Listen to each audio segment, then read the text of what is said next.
Hello, अस्सलाम वालेकुम। उम्मीद है कि आप सब खैरियत से होंगे। लेबर का प्रोसेस जो है या ज़चगी का अमल, ये एक बहुत ही नहायत कुदरती और नॉर्मल प्रोसेस है। लेकिन बसा औक़ात ऐसा होता है कि इसमें कुछ पेचीदगियाँ पैदा हो जाती हैं, जिसकी वजह से ये जो नॉर्मल प्रोसेस है, ये कॉम्प्लिकेटेड हो जाता है और उसमें से खुदा न ख़ास्ता नागहानी सूरत हाल में माँ और बच्चे दोनों की जान को ख़तरा हो सकता है। अच्छा, मैं बता दूँ कि मेरा नाम डॉक्टर फ़ौज़िया यास्मीन है और वो लोग जो मुझे पहली दफ़ा देख रहे हैं, उनके लिए ये कि मैं एक गायनेकोलॉजिस्ट हूँ और मैं लाहौर में होती हूँ, उमर हॉस्पिटल में और शालामार हॉस्पिटल में। तो अभी बात कर लेते हैं कि ऐसे कौन-सी अलामात हैं या ऐसी कौन-सी कंडीशंस हैं कि जिनको मद्देनज़र रखा जाए, तो हम बहुत सी कॉम्प्लिकेटेड कंडीशंस या नागहानी सूरत से बच सकते हैं। इसमें सबसे पहले देख लेते हैं कि ज़चगी का अमल जब शुरू होता है या लेबर का प्रोसेस स्टार्ट होता है, तो उसकी कुछ अलामात होती हैं। जैसे कि दर्दें शुरू हो जाना और पानी पड़ना या खून पड़ना, और या फिर कुछ कंडीशंस में ऐसा भी होता है कि पेशेंट को बच्चे की मूवमेंट डिफरेंट फील होती है या कम होती है या बिल्कुल ख़त्म हो जाती है। तो ये सारी कंडीशंस हैं जिसमें कि आपने फ़ौरन से अपनी गायनेकोलॉजिस्ट को विज़िट करना है, हॉस्पिटल में विज़िट करना है। होता क्या है, बहुत सी कंडीशन बहुत दफ़ा ऐसा देखा गया है कि फीमेल अभी घर में होती हैं और उनके पास कोई ऐसा अटेंडेंट नहीं होते जो उनको फ़ौरन से हॉस्पिटल लेके जाएँ। तो ऐसे इमरजेंसी कंडीशन लाइक उनको पेन स्टार्ट हो गई, तो वो थोड़ा वेट करते हैं। उनके घर वाले भी, बड़ी बुढ़ियाँ भी होती हैं, वो भी कहती कोई बात नहीं, अभी हॉस्पिटल में जाने में टाइम है, अभी वेट कर लेते हैं। तो ये अच्छा नहीं है। पेन्स अगर स्टार्ट होती हैं तो फ़ौरन से आपको हॉस्पिटल विज़िट करना है, स्पेशली उस कंडीशन में कि अगर ये पूरे दिनों का बच्चा नहीं है, उसमें तो फ़ौरन से विज़िट करना है। क्योंकि प्रीटर्म लेबर भी हो सकती है, वक़्त से पहले दर्दें लगने से बच्चे की जान को भी खतरा हो सकता है। इसमें ज़रूरी है कि जब भी आप हॉस्पिटल जाएँ तो आप अपने साथ किसी एक अपने रिश्तेदार को, अपने अटेंडेंट को ज़रूर साथ लेके जाएँ। वो कोई भी हो सकता है, आपका हस्बैंड हो सकता है, भाई हो सकता है, आपके इन-लॉज़ में से, ससुराल में से कोई हो सकते हैं, आपके पेरेंट्स हो सकते हैं। ये इसलिए ज़रूरी है कि एक तो ये है कि आपको इमोशनल सपोर्ट मिलती है।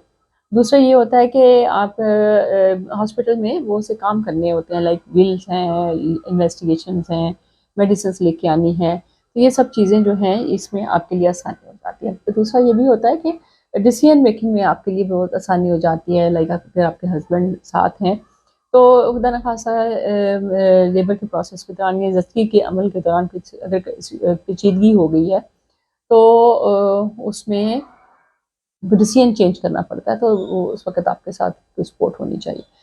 इवन ये जब आप अगर आप होम डिलीवरी प्लान कर रहे हैं, दाई के साथ डिलीवरी कराना चाह रहे हैं, तब भी आप, और ये वाली ट्रेन्ड दाई होनी चाहिए और उसको इतनी अवेयरनेस ज़रूर होनी चाहिए कि वेयर टू स्टॉप। लाइक अगर कोई कॉम्प्लिकेशन हो रही है तो उसको पता होना चाहिए कि मैंने कब स्टॉप करना है और कब मैंने ये पेशेंट को हॉस्पिटल के लिए मूव करना है, और वो कोलैबोरेशन में होना चाहिए। आईडी रिसर्च ने ये बताया है कि जो दाइयाँ या एलएचवीज़ या ट्रेन्ड बर्थ अटेंडेंट्स हॉस्पिटल के साथ कोलैबोरेशन में काम करते हैं, उसके रिजल्ट्स अच्छे होते हैं। ये ध्यान रखें कि आपने हॉस्पिटल में जाके कोशिश करनी है कि आपके जो डॉक्टर आपको एडवाइस कर रहे हैं, आप उनके साथ कोऑपरेट करने की कोशिश करें। ज़ाहिर है हर बंदा ये कोशिश करता है कि नॉर्मल डिलीवरी हो, लेकिन अगर कोई नॉर्मल डिलीवरी के दरमियान में कोई ऐसा प्रोसेस हो गया, कोई ऐसी कॉम्प्लिकेशन हो गई है कि सिज़ेरियन की तरफ जाना पड़ रहा है या लेबर स्टार्ट नहीं हो रही, डिफरेंट इंटरवेंशन करने की ज़रूरत पड़ी है, टेबलेट रखने की ज़रूरत पड़ रही है, बच्चा डिलीवर नहीं हो रहा, औज़ार लगाने पड़ रहे हैं, तो ये सारी जो, या फिर ऑपरेशन करना पड़ा है, तो ये सारी सिचुएशंस हैं, इसमें आपको चाहिए कि आप अपने डॉक्टर के साथ कोऑपरेट करें। इससे अच्छे रिज़ल्ट का उम्मीद की जा सकती है। इसके अलावा जब भी आप हॉस्पिटल में जाएँ, आपको इमरजेंसी के लिए प्रिपेयर रहना चाहिए। इमरजेंसी प्लान जिसको कहते हैं, प्लान ए या प्लान बी, तो वो प्लान बी के ऊपर भी आपको एक्सरसाइज़ करनी है, आपको सोचना है उसके ऊपर। लाइक अगर नॉर्मल डिलीवरी है, किसी भी टाइम पे हो सकता है कि बेबी की धड़कन ख़राब हो जाए या आपके अंदर कोई ऐसी इश्यू आ जाए, पेचीदगी हो जाए लेबर के दौरान कि हमें ऑपरेशन की तरफ जाना पड़े, तो इसमें इस चीज़ के लिए भी तैयार रहना है। अनड्यू अपने बिलीव्स को या अपने थॉट्स को या अपनी ही उनकी सोच को कि मुझे नॉर्मल डिलीवरी ही करानी है, तो इस पे इतना स्टक होने की ज़रूरत नहीं है। कोशिश करें कि डॉक्टर्स के साथ कोऑपरेट करें। बेबी का बैग, डिलीवरी बैग, हमेशा रेडी रखें।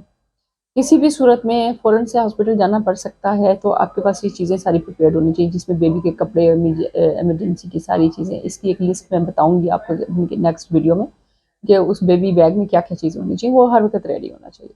बहुत इम्पोर्टेंट चीज़, डिलीवरी के फ़ौरन बाद अगर पेशेंट को घर में डिलीवर करा रहे हैं या किसी सेंटर में डिलीवरी करा रहे हैं, तो डिलीवरी के फ़ौरन बाद अगर ब्लीडिंग होती है तो फ़ौरन से हॉस्पिटल में आ जाएँ, टर्शियरी केयर हॉस्पिटल में, जहाँ पे ब्लड बैंक हो, इमरजेंसी में ब्लड ट्रांसफ्यूजन की फैसिलिटी अवेलेबल हो। इसमें होता ये है कि कई दफ़ा ऐसा देखा गया है कि पेशेंट बिल्कुल हमारे पास उस वक़्त आते हैं कि जब ब्लड लॉस बहुत ज़्यादा हो चुका होता है, इवन उनकी साँस भी मुश्किल से लिया जा रहा होता है। नॉर्मल एचबी जो 12 होती है या 13 होती है, लेकिन उन पेशेंट्स में 4 या 5 ऐसे भी कंडीशन है जिसमें हीमोग्लोबिन डिटेक्ट ही नहीं होती। तो ऐसी कंडीशन में पेशेंट का बचना बहुत मुश्किल है। तो कोशिश करें कि अगर कोई ऐसी सिचुएशन है जिसमें ब्लड लॉस ज़्यादा हो सकता है, लाइक प्लेसेंटा प्रीवियम या ऐसी कॉम्प्लिकेशन है, तो उसमें हॉस्पिटल में डिलीवरी कराएँ। और नॉर्मल डिलीवरी में जिसमें ब्लीडिंग ज़्यादा होती है, तो फ़ौरन से हॉस्पिटल में विज़िट करें, ताकि पेशेंट की जान बचाई जा सके।